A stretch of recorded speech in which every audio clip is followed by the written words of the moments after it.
ഇന്ന് നമ്മൾ എത്തിയിരിക്കുന്നത് പത്തനംതിട്ട ജില്ലയിലെ അടൂരിലുള്ള വേലുത്തമ്പി തളവ സ്മാരകത്തിലാണ്. പത്തനംതിട്ട ജില്ലയിലെ അറിയപ്പെടുന്ന ഒരു ചരിത്ര സ്മാരകമാണ് വേലുത്തമ്പി തളവ സ്മാരകം എന്ന് പറയുന്നത്.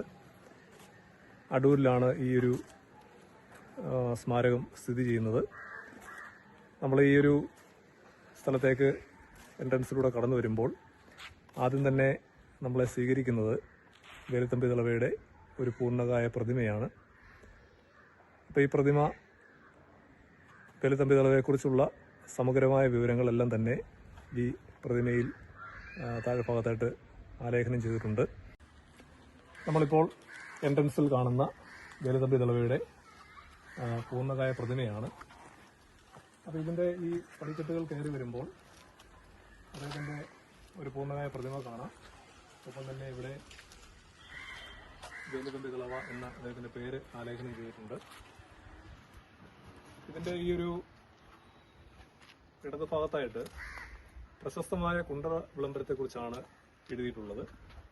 ശ്രീമതു തിരുവിതാംകൂർ സംസ്ഥാനത്തു നിന്നും ഈ സമയത്ത് യജ്ഞം ചെയ്തല്ലാതെ നിലനിൽക്കയില്ലെന്ന് കണ്ട് നിശ്ചയിച്ച് പരബോധം വരേണ്ടതിനായിട്ട് എഴുതി പ്രസിദ്ധപ്പെടുത്തുന്ന വിളംബരമാവിതു എന്ന് തുടങ്ങുന്ന പ്രശസ്തമായ കുണ്ടറ വിളംബരം വേലുത്തമ്പി തളവയെ സംബന്ധിച്ച് അദ്ദേഹത്തിൻ്റെ ജീവിതവുമായിട്ട് ബന്ധപ്പെട്ട് നമ്മൾ ഏറ്റവും കൂടുതൽ പഠിച്ചിട്ടുള്ള അല്ലെങ്കിൽ നമ്മൾ ചർച്ച ചെയ്തിട്ടുള്ള ഒരു കാര്യമാണ് പ്രശസ്തമായ കുണ്ടറ വിളംബരം എന്ന് പറയുന്നത്. ഇദ്ദേഹത്തിൻ്റെ ശരിയായിട്ടുള്ള പേര് ദളവ തമ്പി ചെമ്പകരാമൻ വേലായുധൻ എന്നാണ്. അത് ഇവിടെ അദ്ദേഹത്തെക്കുറിച്ചുള്ള കൂടുതൽ കാര്യങ്ങൾ ഇവിടെ ആലേഖനം ചെയ്തിട്ടുണ്ട്. ഒപ്പം തന്നെ ഇതിൻ്റെ നാലാമത്തെ വശത്ത് വേലുത്തമ്പി തളവയെക്കുറിച്ച് കൊല്ലവർഷം 1940 മേടമാസം 20-ാം തീയതി, അതായത് AD 1765 മെയ് 6 അദ്ദേഹത്തിൻ്റെ കാലഘട്ടം അവിടെ കൊടുത്തിട്ടുണ്ട്. AD 1801 ദളവയായി. AD 1809 പ്രശസ്തമായിട്ടുള്ള കുണ്ടറ വിളംബരം അദ്ദേഹം നടത്തിയിട്ടുള്ളത്. ഏറ്റവും താഴെ കൊടുത്തിട്ടുള്ളത് കൊല്ലവർഷം 1984 മീനം 15-ാം തീയതി, അതായത് AD 1809 മാർച്ച് 28 രാജ്യത്തിന്റെ മോചനത്തിന് വേണ്ടി ആദ്യമായി ഈസ്റ്റ് ഇന്ത്യ കമ്പനിയോട് പടവെട്ടി മണ്ണടിയിൽ, അതായത് ഇവിടെ വെച്ച് രക്തസാക്ഷിത്വം ഭരിച്ചു. അപ്പോൾ ഇത് ഈ നമ്മൾ കയറി വരുന്ന ഭാഗത്തുള്ള അദ്ദേഹത്തിന്റെ പൂർണ്ണകായ പ്രതിമയിൽ വേലുത്തമ്പി തളവയെക്കുറിച്ചുള്ള ഏറ്റവും പ്രധാനമായിട്ട് നമ്മൾ അറിഞ്ഞിരിക്കേണ്ട കാര്യങ്ങളൊക്കെ തന്നെ അവിടെ രേഖപ്പെടുത്തിയിട്ടുണ്ട്. നമ്മളിപ്പോൾ നിൽക്കുന്നത് വേലുത്തമ്പി തളവ സ്മാരകത്തിന്റെ ഗ്രൗണ്ട് ഫ്ലോറിലാണ്. അപ്പോൾ ഇവിടെ ഇതിന്റെ ഫസ്റ്റ് ഫ്ലോറിലാണ് മ്യൂസിയത്തിന്റെ ഏറ്റവും പ്രധാനപ്പെട്ട കാര്യങ്ങൾ സൂക്ഷിച്ചിട്ടുള്ളത്. നമുക്കതിനകത്തേക്ക് പ്രവേശനമില്ല. ഇവിടെ കാണാൻ വരുന്ന ആളുകൾക്ക് മ്യൂസിയത്തിനുള്ളിൽ പ്രവേശിക്കാമെങ്കിൽ പോലും നമുക്ക് വീഡിയോഗ്രാഫി അവിടെ അലൗഡ് അല്ല. അപ്പോൾ ഇതിന്റെ ഒന്നാമത്തെ ഫ്ലോറിൽ ഏറ്റവും പ്രധാനമായിട്ടും വേലുത്തമ്പി തളവയുടെ കാലഘട്ടത്തിൽ അദ്ദേഹം ഉപയോഗിച്ചിരുന്ന പ്രധാനപ്പെട്ട ചില വസ്തുക്കളാണ് സൂക്ഷിച്ചിട്ടുള്ളത്. അതിൽ ഭരണപരമായ കാര്യങ്ങളിൽ ആ കാലഘട്ടത്തിൽ കുറ്റം ചെയ്യുന്ന ആളുകൾ, അതായത് കുറ്റം തെളിയിക്കപ്പെട്ടു കഴിഞ്ഞാൽ അങ്ങനെ ഉള്ള കുറ്റവാളികളെ ശിക്ഷിക്കുന്നതിന് വേണ്ടി ഉപയോഗിച്ചിരുന്ന ചിത്രവധക്കൂടാണ് ഏറ്റവും പ്രധാനപ്പെട്ട ഒരു കാര്യം നമുക്കിവിടെ കാണാറുള്ളത്. അതായത് ചിത്രവധക്കൂട് ലോഹത്താൽ നിർമ്മിതമായിട്ടുള്ള മനുഷ്യരൂപത്തിൽ തന്നെയുള്ള ഒരു സംവിധാനമാണ്. അതിലേക്ക് കയറ്റി നിർത്തുകയും ഒരു പൊതുവായ സ്ഥലത്ത് അത് തൂക്കിയിടുകയും അങ്ങനെ വളരെ ക്രൂരമായ രീതിയിൽ ആ ആള് വധിക്കപ്പെടുന്ന ഒരു സ്ഥിതിവിശേഷമാണ്. അപ്പോൾ അതാണ് ചിത്രവധക്കൂട് എന്ന് പറയുന്നത്. അതുപോലെ തന്നെ ആ കാലഘട്ടത്തിൽ ഉപയോഗിച്ചിരുന്ന പീരങ്കികൾ, അപ്പോൾ തന്നെ അദ്ദേഹത്തിൻ്റെ കാലഘട്ടത്തെക്കുറിച്ചുള്ള വളരെ വിശദീകരിച്ചുള്ള വിവരണങ്ങൾ, ആ കാലഘട്ടത്തിൽ ഉപയോഗിച്ചിരുന്ന ഒട്ടനവധി ഉപകരണങ്ങൾ, പലതരത്തിലുള്ള താളിയോലകൾ. എടുത്തു പറയത്തക്ക മറ്റൊരു പ്രത്യേകത, ആ കാലഘട്ടത്തിൽ ബ്രിട്ടീഷ് ഈസ്റ്റ് ഇന്ത്യ കമ്പനിയുടെ ഭാഗമായിട്ട് അദ്ദേഹം അതിനെതിരെ പ്രവർത്തിച്ച ഓരോ ഘട്ടത്തിലും ബ്രിട്ടീഷ് ഭരണാധികാരികൾ, വൈസ്രോയിമാരൊക്കെ വേലുത്തമ്പി തളവയ്ക്കെതിരെ പുറപ്പെടുവിച്ച ഒട്ടനവധി ഉത്തരവുകൾ, ആ ഉത്തരവുകളുടെയൊക്കെ പകർപ്പുകൾ ആ ഒരു മ്യൂസിയത്തിൽ അതിൻ്റെ ഒന്നാം ഫ്ലോറിൽ സൂക്ഷിച്ചിട്ടുണ്ട്. ചരിത്രം പഠിക്കുന്ന ഏതൊരു വ്യക്തിക്കും വളരെയധികം പ്രയോജനപ്രദമായിട്ടുള്ള രീതിയിൽ ഒട്ടനവധി വിവരങ്ങൾ അന്ന് ഉപയോഗിച്ചിരുന്ന മെതിയടി ഉൾപ്പെടെയുള്ള കാര്യങ്ങളെല്ലാം തന്നെ വളരെ കൃത്യമായി അവിടെ സൂക്ഷിച്ചിട്ടുണ്ട്. ഈ ഒരു മ്യൂസിയത്തിനെ കുറിച്ച് പറയാനുള്ള മറ്റൊരു പ്രധാനപ്പെട്ട കാര്യം എന്ന് പറഞ്ഞാൽ, ഈ മ്യൂസിയം തിങ്കളാഴ്ചകളിൽ അവധിയാണ്. ചൊവ്വ, ബുധൻ, വ്യാഴം, വെള്ളി, ശനി, ഞായർ ദിവസങ്ങളിൽ ഇത് പ്രവർത്തിക്കുന്നതാണ്. രാവിലെ 9:30 മുതൽ 4:30 വരെയാണ് ഇതിൻ്റെ സമയം. ഈ സ്മാരകത്തിൽ എന്തെല്ലാം കാര്യങ്ങളാണ് ഉള്ളത് എന്നതിനെക്കുറിച്ച് ഒരു ചെറിയ വിവരണമാണ് ഞാൻ നൽകുന്നത്. പ്രധാനമായിട്ടും തിരുവിതാംകൂർ രാജഭരണകാലത്തെ വെള്ളി ചെമ്പ് നാണയങ്ങൾ, ഒപ്പം തന്നെ കൊച്ചിയിലെ നാണയങ്ങൾ, ടിപ്പു സുൽത്താൻ്റെ കാലഘട്ടത്തിൽ ഉപയോഗിച്ചിരുന്ന നാണയങ്ങൾ, അതുപോലെ തന്നെ ബ്രിട്ടീഷ് ഇന്ത്യ കാലഘട്ടത്തിലെ നാണയങ്ങൾ, തിരുവിതാംകൂറിലെ നാണയങ്ങളും അവയുടെ മൂല്യഘടനയും എന്തൊക്കെയാണെന്നുള്ളതിനെക്കുറിച്ച് വിശദമായിട്ട് പറയുന്നുണ്ട്.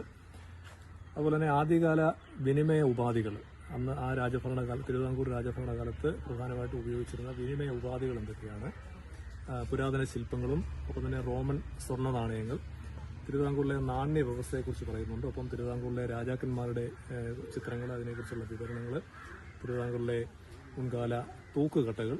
അപ്പം അങ്ങനെ രാജഭരണ കാലഘട്ടത്തിലെ ഏറ്റവും പ്രധാനപ്പെട്ട വ്യവസ്ഥകൾ എന്തൊക്കെയാണ്, അല്ലെങ്കിൽ ആ കാലഘട്ടത്തിൽ രാജാവിനെ സംബന്ധിച്ച് അദ്ദേഹം എങ്ങനെയാണ് ഭരണം നടത്തിയിരുന്നത്, സമൂഹത്തിൽ എത്തരത്തിലുള്ള വ്യവസ്ഥിതിയാണ് നിലനിന്നിരുന്നത്, ഇതിനെ സംബന്ധിച്ചുള്ള ഒരു ആധികാരികമായ വിവരങ്ങൾ നമുക്ക് ലഭിക്കുന്ന രീതിയിലുള്ള കാര്യങ്ങളാണ് ഇതിൻ്റെ മ്യൂസിയത്തിൻ്റെ താഴത്തെ താഴെ നമ്മൾ കയറി വരുന്ന ഭാഗത്തെ ആദ്യത്തെ ബിൽഡിങ്ങിൽ ക്രമീകരിച്ചിട്ടുള്ളത്. അപ്പോൾ ഈ കാര്യങ്ങൾ കാണുമ്പോൾ തന്നെ ഒപ്പം തന്നെ അവിടെ ഒരു ആ കാലഘട്ടത്തിൽ ഉപയോഗിച്ചിരുന്ന ഒരു കൊതുമ്പ് വള്ളം അവിടെ താഴെ ഭാഗത്ത് ക്രമീകരിച്ചിട്ടുണ്ട്. അതുപോലെ തന്നെ ആ കാലഘട്ടത്തിൽ ഉപയോഗിച്ചിരുന്ന മെതിയടികൾ, ഒപ്പം തന്നെ അന്ന് ഉപയോഗിച്ചിരുന്ന പ്രമാണങ്ങൾ. അപ്പം അങ്ങനെ ആ ഒരു കാലഘട്ടത്തെക്കുറിച്ച് ഏകദേശം ഒരു ധാരണ ലഭിക്കത്തക്ക രീതിയിലുള്ള ഒട്ടനവധി കാര്യങ്ങൾ നമുക്ക് അവിടെ ആ ഒരു ഭാഗത്ത് അതിൻ്റെ ഗ്രൗണ്ട് ഫ്ലോറിൽ നമുക്ക് കാണാൻ സാധിക്കും. ഒപ്പം തന്നെ അതിൻ്റെ നമ്മൾ ഫസ്റ്റ് ഫ്ലോറിലേക്ക് പ്രവേശിക്കുമ്പോൾ, ആദ്യ നിലയിലേക്ക് പ്രവേശിക്കുമ്പോൾ, അവിടെ വേലുത്തമ്പി ദളവയുടെ ഭരണ കാലഘട്ടത്തിൽ അദ്ദേഹം ഉപയോഗിച്ചിരുന്ന പ്രധാനപ്പെട്ട മറ്റു ചില കാര്യങ്ങളാണ്. അതിനകത്ത് ഏറ്റവും പ്രധാനമായിട്ട് പറയാനുള്ളത്, അന്നത്തെ കാലഘട്ടത്തിൽ പലതരത്തിലുള്ള കുറ്റങ്ങൾ ചെയ്യുന്ന ആളുകളെ അവരെ ശിക്ഷിക്കുന്നതിന് വേണ്ടിയുള്ള ഒരു സംവിധാനം.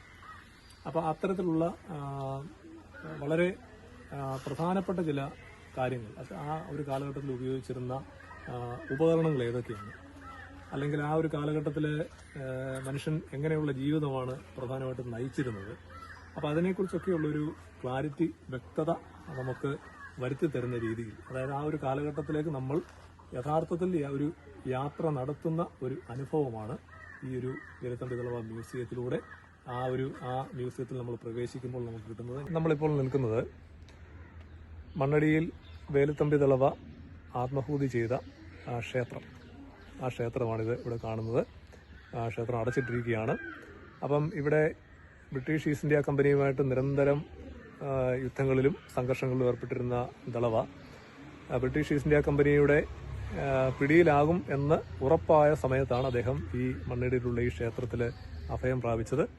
ഈ ക്ഷേത്രത്തിനുള്ളിൽ വെച്ചാണ് വേലുത്തമ്പി ദളവ ആത്മഹൂതി ചെയ്തത്. അത് ഇപ്പോഴും പിന്നീട് ഇതിനെ പുനരുദ്ധാരണം നടത്തി ഈ രീതിയിൽ പുരാവസ്തു വകുപ്പ് ഇപ്പം സംരക്ഷിച്ച് നിലനിർത്തിയിരിക്കുകയാണ്. അപ്പോൾ അതിന് മുന്നിലാണ് നമ്മൾ നിൽക്കുന്നത്. അപ്പം തന്നെ അതിൻ്റെ സമീപത്തായിട്ട് തന്നെ ദേവതകളെ പ്രതിഷ്ഠിച്ചിട്ടുള്ള ഒരു മണ്ഡപം പോലൊരു കാര്യം ചെയ്തിരിക്കുന്നത് നമുക്ക് കാണാൻ സാധിക്കും. അപ്പോൾ അതിനടുത്ത് തന്നെയാണ് വേലുത്തമ്പി ദളവയെക്കുറിച്ചുള്ള അദ്ദേഹത്തിൻ്റെ ജനനവും മരണവുമായി ബന്ധപ്പെട്ട കാര്യങ്ങൾ ആലേഖനം ചെയ്തിട്ടുള്ള ഒരു സ്മാരകം നമുക്കിവിടെ കാണാൻ സാധിക്കും. ഇപ്പം നമ്മൾ നിൽക്കുന്നത് വേലുത്തമ്പി ദളവ മ്യൂസിയം ലൈബ്രറി ഹാളിന്റെ മുന്നിലാണ്. ഇത് 2015-16 കാലയളവിൽ നിർമ്മിച്ച ഒരു ലൈബ്രറി ഹാളാണ് നമ്മുടെ തൊട്ടുപുറയിൽ കാണുന്നത്. ചിറ്റയം കോമൂർ MLA ഫണ്ട് ഉപയോഗിച്ച് നിർമ്മിച്ചിട്ടുള്ള ഇവിടെ ബോർഡ് എഴുതിയിട്ടുണ്ട്. അപ്പം വേലുത്തമ്പി ദളവയുടെ സ്മരണാർത്ഥം അദ്ദേഹത്തിൻ്റെ പേരിൽ നിർമ്മിച്ചിട്ടുള്ള ഒരു ലൈബ്രറി ഹാളാണ്. വളരെ വിശാലമായിട്ടുള്ള ഒരു സ്പേസാണ് ഇവിടെ ഇതിനുവേണ്ടി ഉള്ളത്.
പുതിയിടത്ത് ശിവക്ഷേത്രത്തിലാണ്. അപ്പോൾ ഈ ക്ഷേത്രത്തിൻ്റെ പ്രാധാന്യം കൂടി ഒന്ന് പറയുകയാണ്. ഈ ക്ഷേത്രം ബ്രിട്ടീഷുകാരാൽ തകർക്കപ്പെട്ട ഒരു ക്ഷേത്രമാണ്. അതായത് നമ്മുടെ വേലുത്തമ്പി ദളവയെ പിടികൂടുന്നതിന് വേണ്ടി ആ ഒരു ഉദ്ദേശത്തോടു കൂടി ഇവിടേക്ക് എത്തിച്ചേർന്ന ബ്രിട്ടീഷ് സൈന്യം ഈ ക്ഷേത്രം തകർക്കുകയുണ്ടായി. ആ ക്ഷേത്രത്തിൻ്റെ അത് പിന്നീട് പുനരുദ്ധാരണം നടത്തി ഇപ്പോൾ ഇവിടെ ഉള്ള ക്ഷേത്രമാണ്.